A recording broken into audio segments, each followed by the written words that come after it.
John, se apresente primeiro aí para o pessoal te conhecer, né?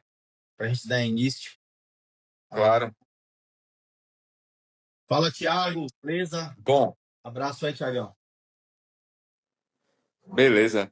Meu nome é John, John Alves, eu sou advogado, sou especialista em direito previdenciário, estou atuando aí desde 2017, e aí hoje quase que exclusivamente com direito previdenciário mesmo. Então, esse assunto de acidente de trabalho é um assunto que a gente, assim, acaba lidando todos os dias aqui no escritório.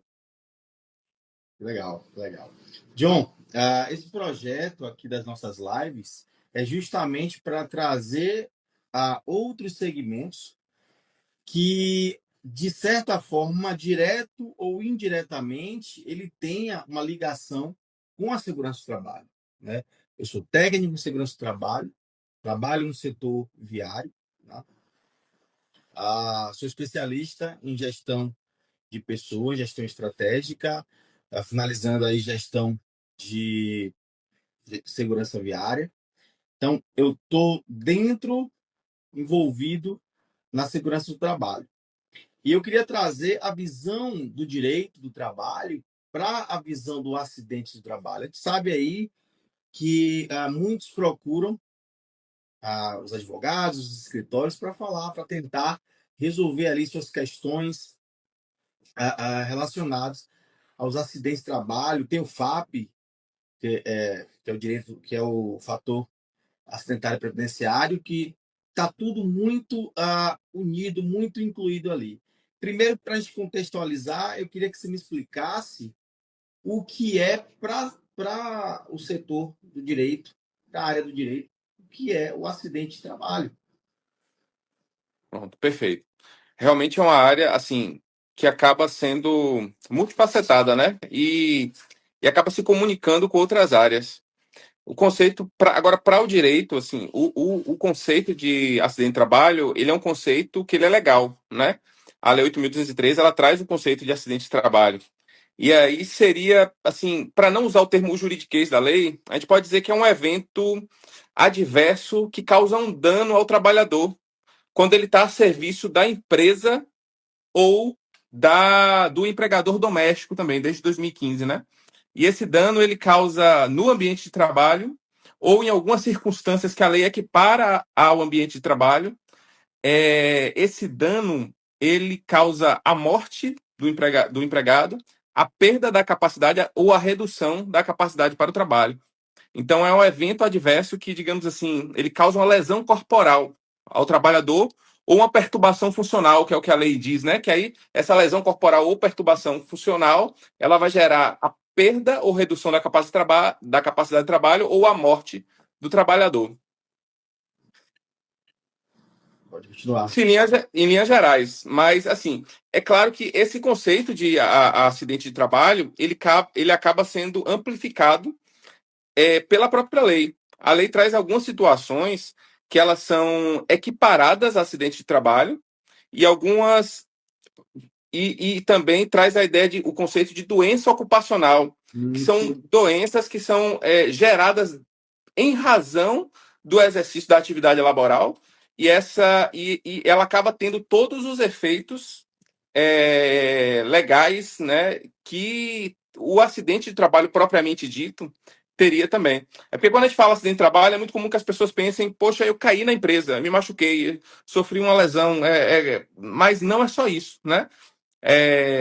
Então, assim, tem esse acidente típico de trabalho, né? Esse acidente típico em que o indivíduo ele sofre realmente, tá manuseando uma máquina e aquela máquina, por alguma questão no manuseio, aquela máquina feriu a mão dele, ou então ele acabou caindo de uma plataforma.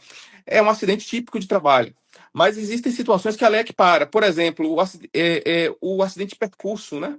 A lei ela traz também essa possibilidade de o indivíduo ele estar a caminho do trabalho, ele está se direcionando para o seu trabalho ou então voltando do trabalho para casa. E aí ele pode sofrer um acidente nesse percurso, né, em que ele está indo para o trabalho. E aí interessante é que dentro desse acidente de percurso acaba assim também se ampliando as possibilidades.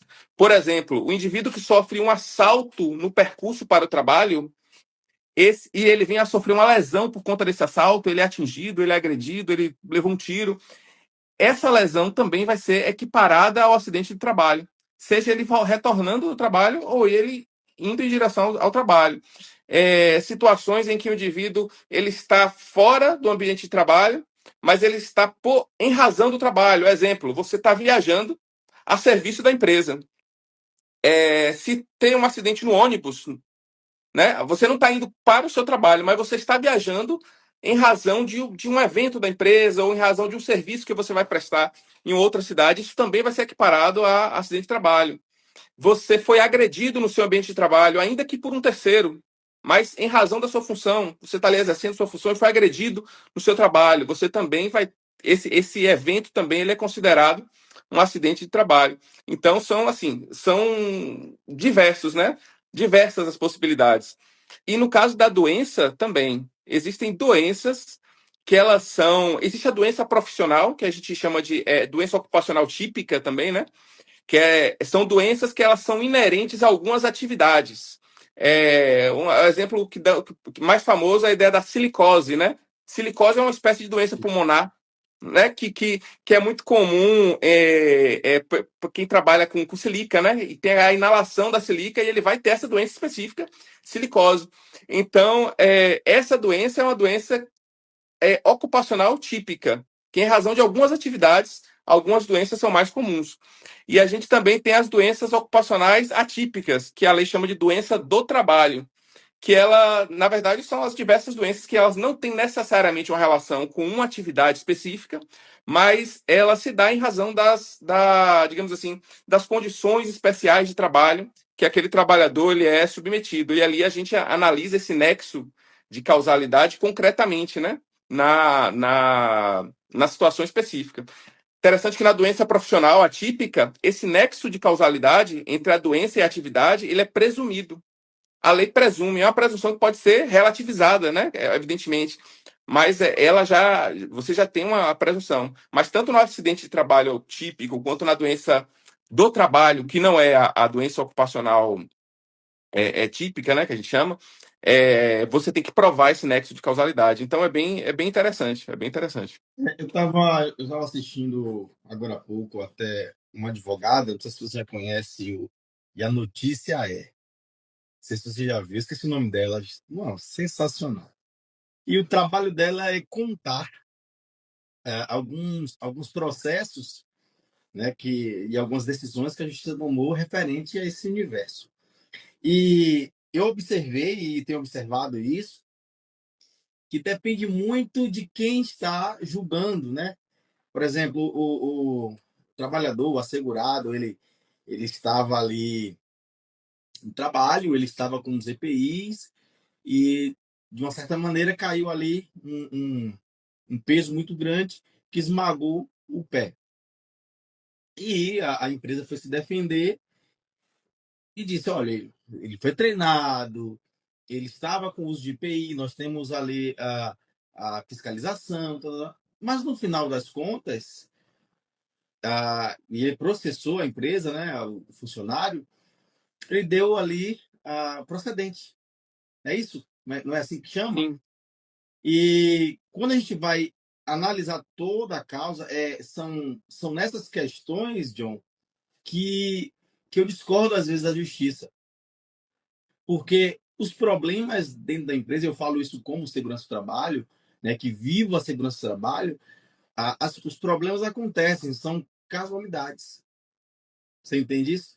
E, Sim. às vezes, por imprudência do colaborador, né, não é nem colaborador, na verdade, a gente fala colaborador, mas o cara não está colaborando com nada, o cara é trabalhador, o cara faz uma troca com a empresa, ele trabalha e recebe, né, então não é colaborador, trabalhador, funcionário, é empregado. E aí o empregado a, a, ele não tem a responsabilidade de obedecer as regras, né?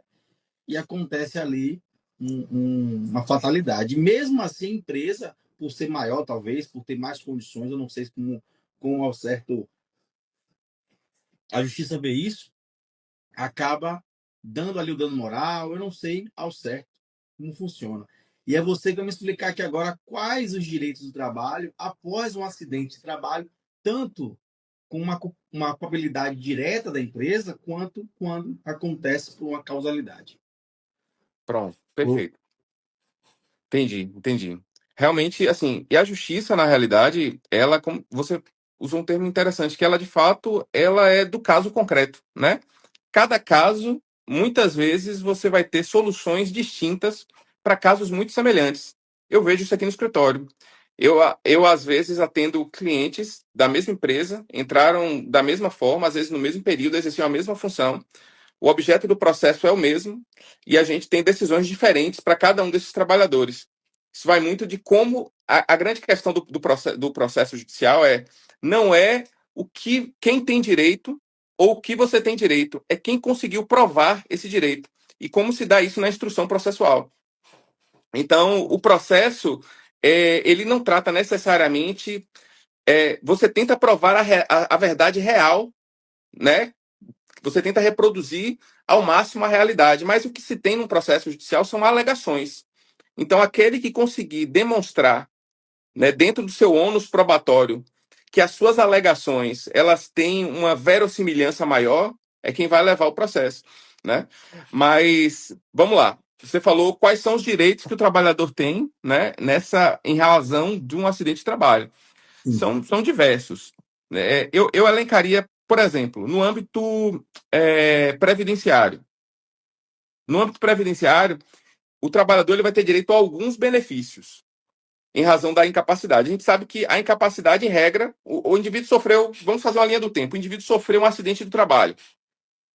Ele, primeiro, é direito dele ter a emissão da CAT. A empresa tem que emitir a CAT. Se a empresa não emitir, evidentemente, ele pode, no caso de omissão da empresa, o médico pode emitir a CAT, né? O médico que atendeu, o paciente, o sindicato pode emitir a CAT e o próprio segurado Pode emitir a CAT no meu INSS lá. no meu INSS, perfeito, né? Então, assim, ele tem esse direito de emissão da CAT. Pronto. Sofreu um acidente de trabalho, foi emitida a CAT. Os 15 primeiros dias dessa incapacidade, vamos supor que esse acidente de trabalho gerou uma incapacidade para ele temporária. Os 15 primeiros dias são pagos pela empresa. A partir do 16º, ele vai se afastar pelo INSS através do benefício por incapacidade temporária, que é o que a gente chama de auxílio-doença, né? Aí ele vai ter um benefício de auxílio-doença. Só que esse benefício, quando é em razão de um acidente de trabalho, tem uma nomenclatura, tem um código específico que é o B91, que a gente ouve muito falar, os trabalhadores sabem isso de cor, né? Às vezes, então, assim, se o INSS ele concede o B31, no caso de acidente de trabalho, isso é muito comum, tá errado. Aí tem que ser o benefício B91. Porque se ele tem o benefício B91, ele vai ter um outro direito, que é um direito na seara trabalhista, que é o direito à estabilidade, né? Ele tem o direito à estabilidade após o seu retorno durante 12 meses, né? Ele retorna e tem direito à estabilidade de 12 meses. Isso no caso de uma incapacidade temporária. Agora imagine que essa incapacidade seja permanente. Ele vai ter direito a um outro benefício também, que é o benefício por incapacidade permanente, acidentário, que o código também é o B92, que é o benefício que é o que a gente chama de aposentadoria por invalidez, né? É muito comum a gente chamar de, que era o nome antigo antes da reforma da Previdência. Aí, após a reforma, hoje se convencionou chamar de benefício por incapacidade permanente. Aí, esses benefícios, eles são, no direito, a gente chama de benefícios acidentários, que são em razão do acidente de trabalho. Só que imagine que esse indivíduo saiu, então tem essas duas possibilidades. A incapacidade é temporária, ele vai ter o auxílio-doença pelo tempo que durar a incapacidade.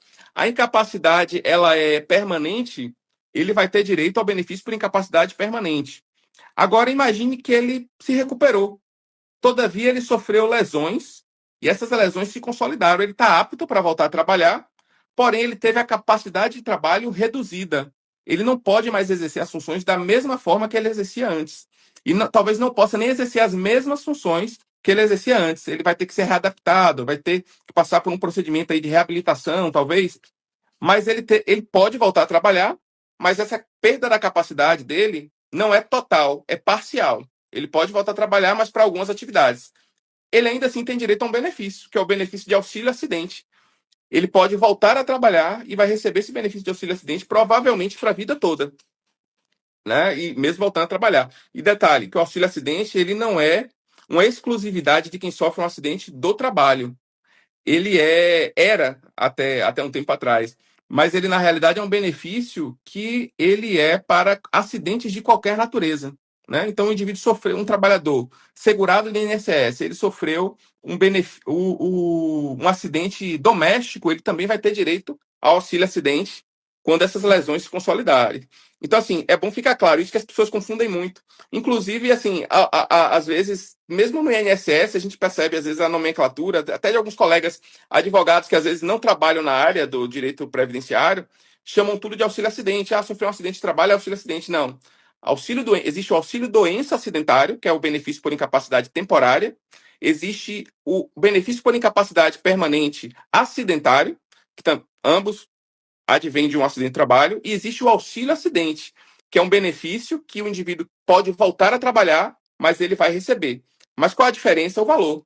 O valor do auxílio acidente ele é de metade do salário benefício do segurado, né? Então você vai fazer ali o cálculo e ele vai receber metade, né? Mas qual é a vantagem? Ele pode receber e continuar trabalhando. É uma indenização que ele vai receber para a vida toda em razão do acidente do trabalho que ele sofreu. Só que isso é no âmbito previdenciário.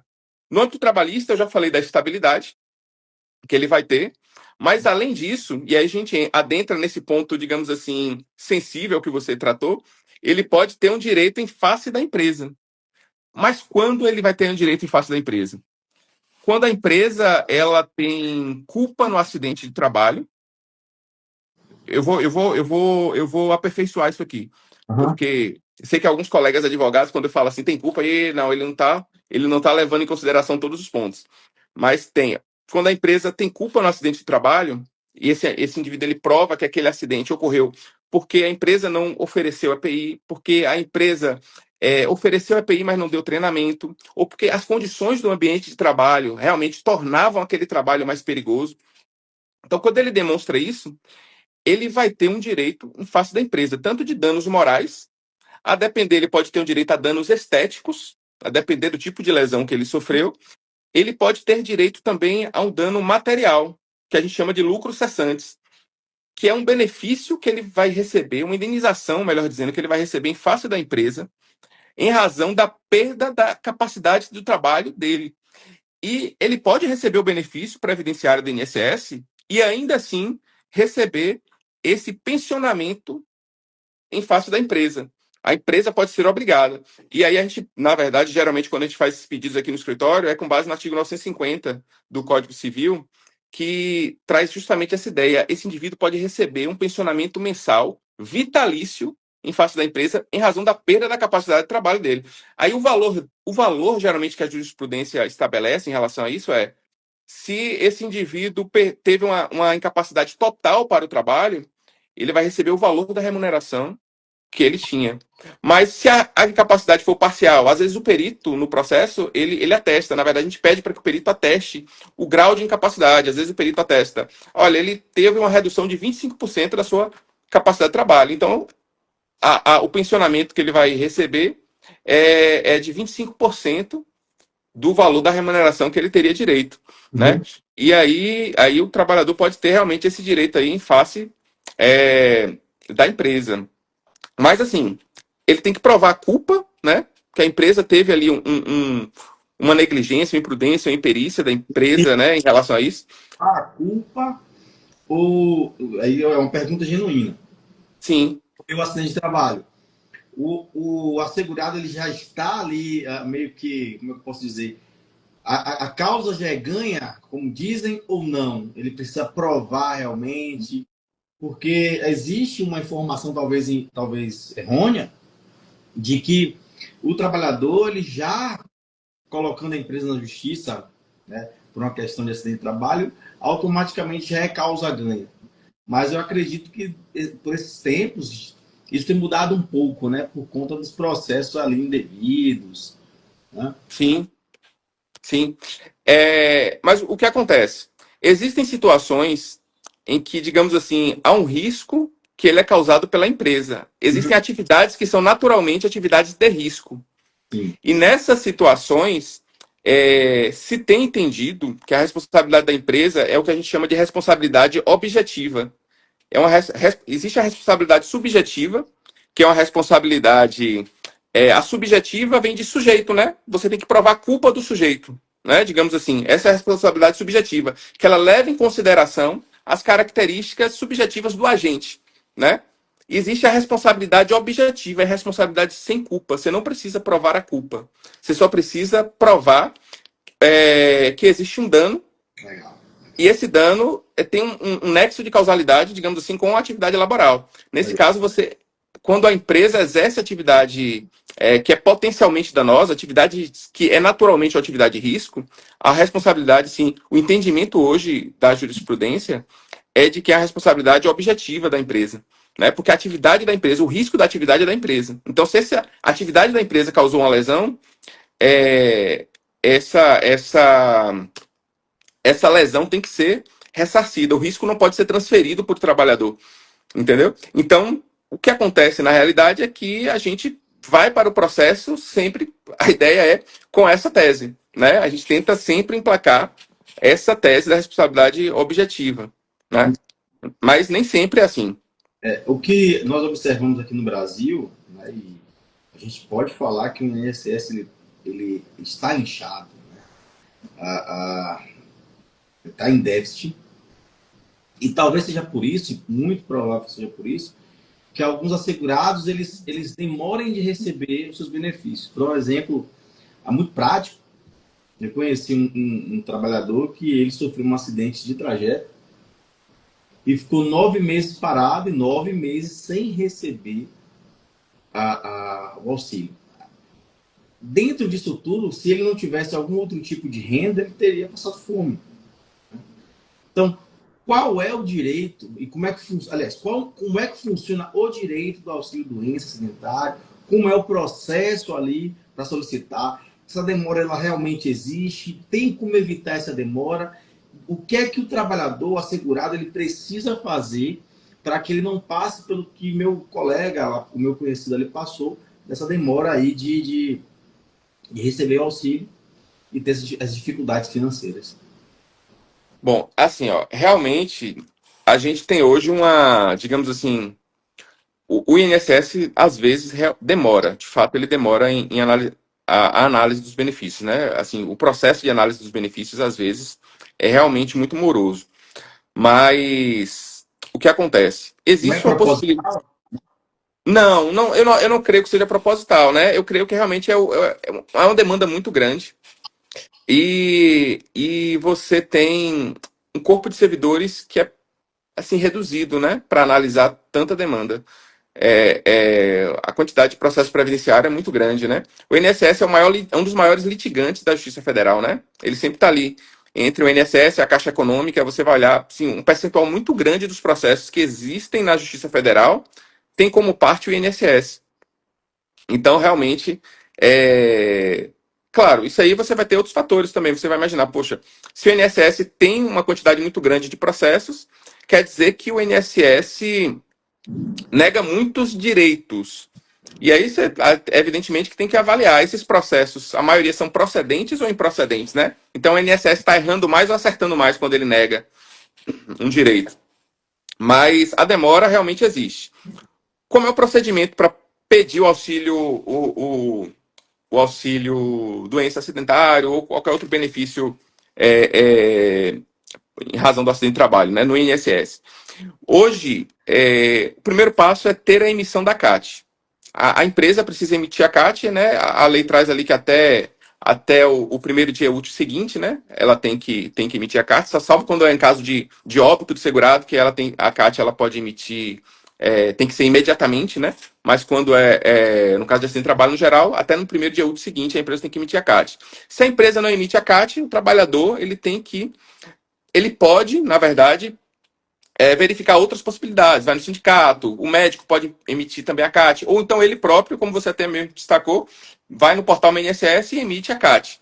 Uhum. E aí depois, no próprio INSS também, ele vai fazer o pedido de benefício por incapacidade. ele entra no aplicativo com a senha Gov.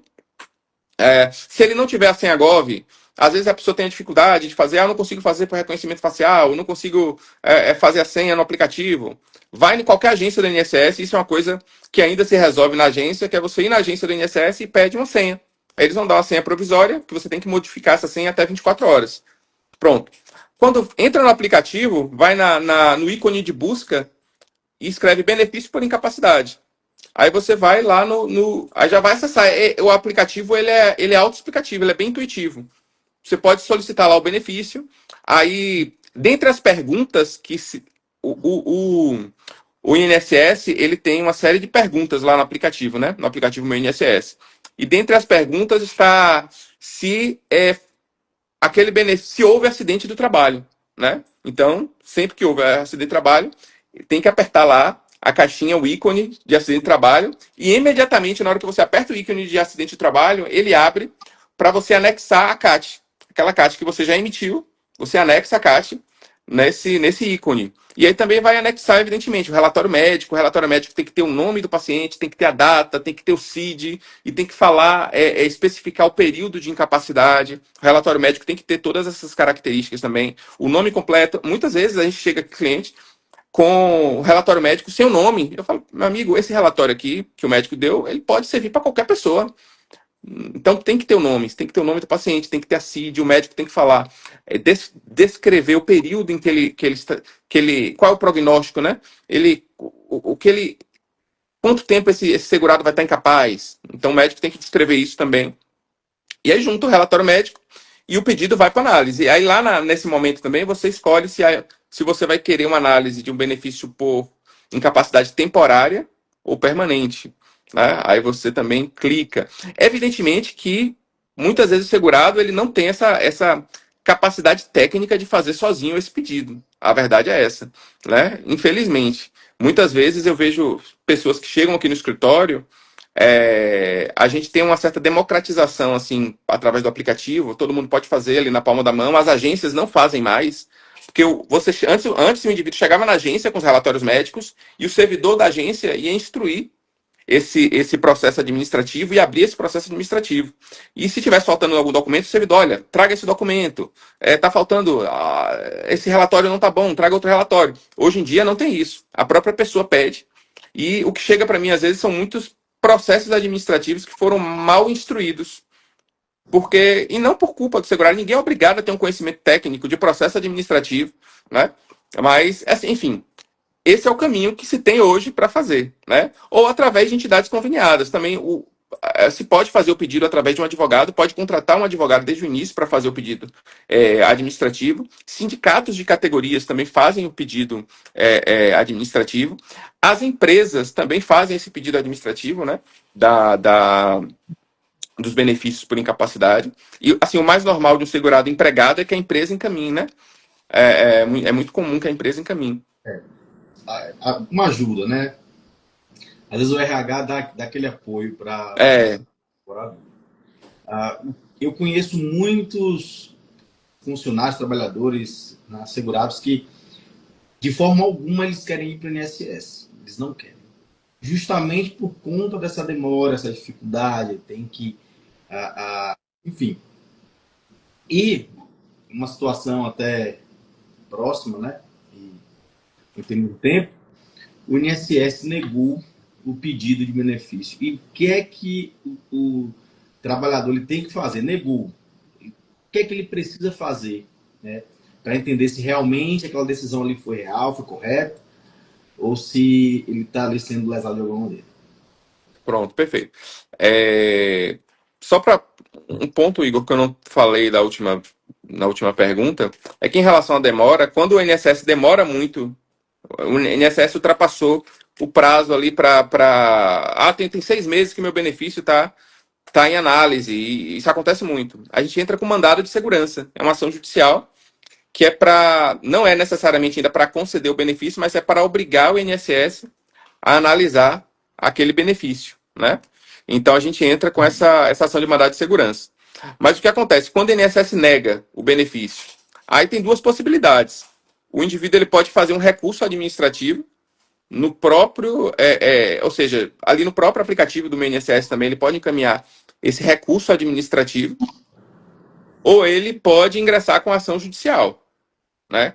A ação judicial, no âmbito do Juizado Especial Federal, que são aquelas causas que o valor não ultrapassa 60 salários mínimos, o indivíduo pode ir sem advogado, inclusive. Ele vai no balcão, ele conversa com o servidor e o servidor vai instruir ali ele para fazer esse processo.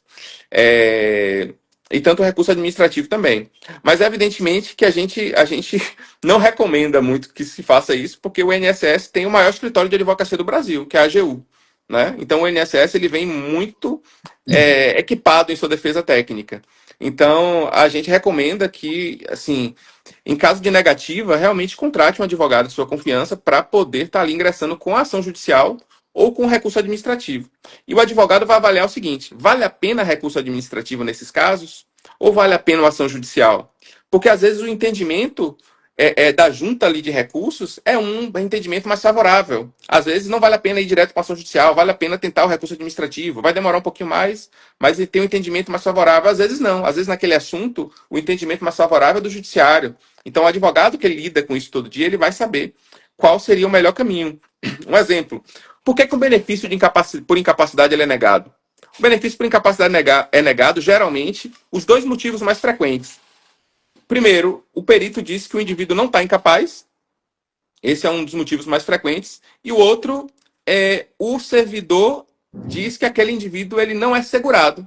Ou ele não tem o período de carência necessária. Né? Então, assim, ele... Se a perícia foi desfavorável, não adianta fazer recurso administrativo, tem que ir para o judicial. Porque o julgador, né, os conselheiros ali que vão julgar o recurso administrativo, eles não são médicos. Se o médico falou que ele não está incapaz, eles vão falar, olha, ele não está incapaz. Então, você tem que realmente... Então, como é que você desconstitui uma perícia? Com outra perícia. E onde é que você faz outra perícia? No âmbito judicial. Então, você tem que seguir realmente com o processo judicial. Se o benefício foi negado porque informou que o indivíduo não está incapaz, ou seja, ele está apto para trabalhar, não adianta recurso administrativo. Tem que ir para a esfera judicial. Agora, o que acontece também é negar por conta de carência. Os benefícios por incapacidade, de uma maneira geral, eles têm uma carência de 12 contribuições. Então, se o indivíduo não tem essas 12 contribuições, ele não tem a carência por benefício por incapacidade. Porém, essa carência ela é dispensada nos casos de acidente de trabalho. E nos casos também de algumas doenças graves, né? Mas no caso de acidente de trabalho, especificamente, essa carência é dispensada. Então, o que acontece? O INSS não reconhece que foi um acidente de trabalho e o INSS indefere, porque alegou que não tem carência. Isso é muito comum também. Reconhecer o benefício B91 também é uma luta em face do INSS. Nem sempre o INSS reconhece, mesmo com CAT. É muito comum isso. O INSS, o perito, olha, não tem relação com a atividade laboral. Mas também, por outro lado, muitas vezes, sem CAT, o perito também reconhece que que aquela incapacidade foi originada no ambiente de trabalho. Então, tem esse fator também, mas é exceção. O normal realmente é o INSS negar. Nós tivemos aí em 2024 mais de 700 mil acidentes de trabalho com afastamento. Só em 2024, eu imagino o quanto que o nosso país está ali absorvido com esse tipo de gasto que mais prejudica o desenvolvimento do que ajuda. Eu sei, é importante que o trabalhador ele tenha esse direito, ele seja ajudado. Não sou contra, claro que não. Mas eu acredito que as empresas precisam trabalhar justamente para que isso não ocorra. E por isso que vem ali o FAP, né? Agora, na sua visão, como advogado, pode dizer que é advogado trabalhista, não? É previdenciário, na verdade, mas Também. a gente acaba lidando ali também com o direito de trabalho. Para você, o que é que a empresa ela tem que fazer para que isso seja evitado, para que a gente onere menos ainda os cofres públicos e atrapalhe ainda mais o crescimento do Brasil. Sim. Olha, eu penso que a empresa tem que realmente investir em. Muitas empresas já fazem isso, evidentemente. A empresa tem que investir na segurança do trabalho mesmo. Sabe? Seguir as recomendações do profissional de segurança do trabalho, investir em EPI, né? Documentar tudo o que ocorre no ambiente laboral, ter esse controle ali organizacional de como se dá o trabalho. A empresa tem que ser extremamente rigorosa em relação ao uso do EPI e ao cumprimento das normas de segurança do trabalho. Né? Não pode, sabe, às vezes, não, ele não quer usar o EPI.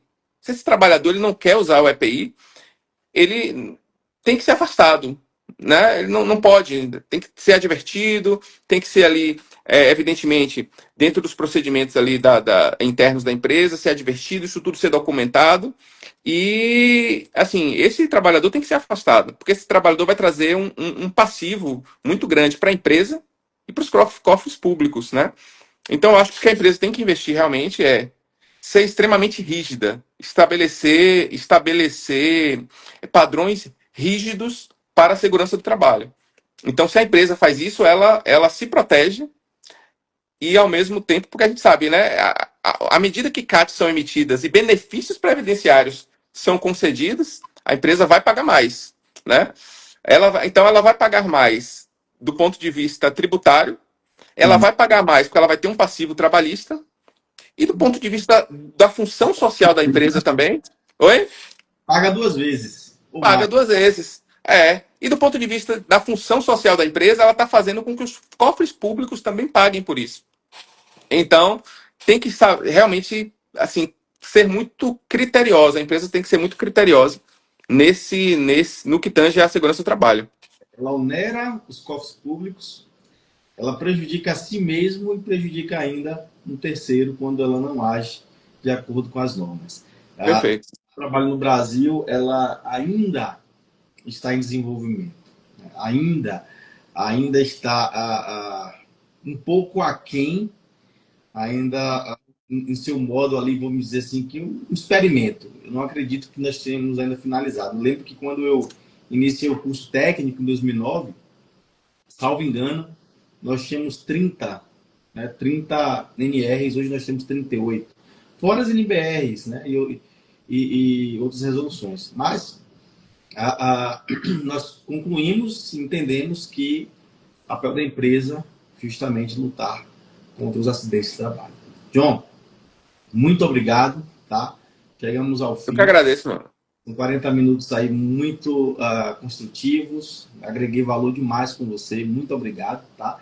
E eu queria que você falasse aí sobre o seu trabalho, fala para o pessoal aí o que é que você faz e como te achar. Ah, beleza. Eu hoje trabalho, assim, meu foco é seguridade social, né? A gente trabalha com direito previdenciário, benefícios previdenciários de uma maneira geral, que a seguridade social envolve assistência, previdência e saúde, né? Então a gente está abarcando toda essa área aí de assistência, previdência e saúde. A gente trabalha com benefícios previdenciários, benefícios por incapacidade, benefícios para os dependentes também, ali, pensão por morte. Inclusive, no ambiente acidente de trabalho, você tem também a pensão por morte acidentária também, né? A gente trabalha também com. Hoje a gente tem trabalhado também com saúde, né? Que é o outro braço da Seguridade Social. Fornecimento de medicamentos que muitas vezes é negado, tratamentos que são negados também. A gente tem trabalhado bastante nessa área aí de seguridade. E na seara trabalhista, a gente trabalha com aqueles processos trabalhistas que têm relação com previdência, que é o caso de processos relacionados a acidente de trabalho, né? Sim, É o que a gente tem feito hoje. E aí pode me achar nas redes sociais aí, é John Alves Advogado. O escritório é em Prota Souza e Alves. E aí nome bonito, pode achar por aí. nome bonito esse seu nome em prota, Bonita, né? nome da sua empresa. John, muito obrigado, obrigado a todos que assistiram até aqui. Uma aula rápida aí com esse grande profissional, tá? Semana que vem nós teremos outra live com Leonardo falando sobre pneus de segurança, viu? Muito obrigado a todos e até a próxima. Revivo aqui. Um Valeu. abraço, meu querido. Tchau, tchau.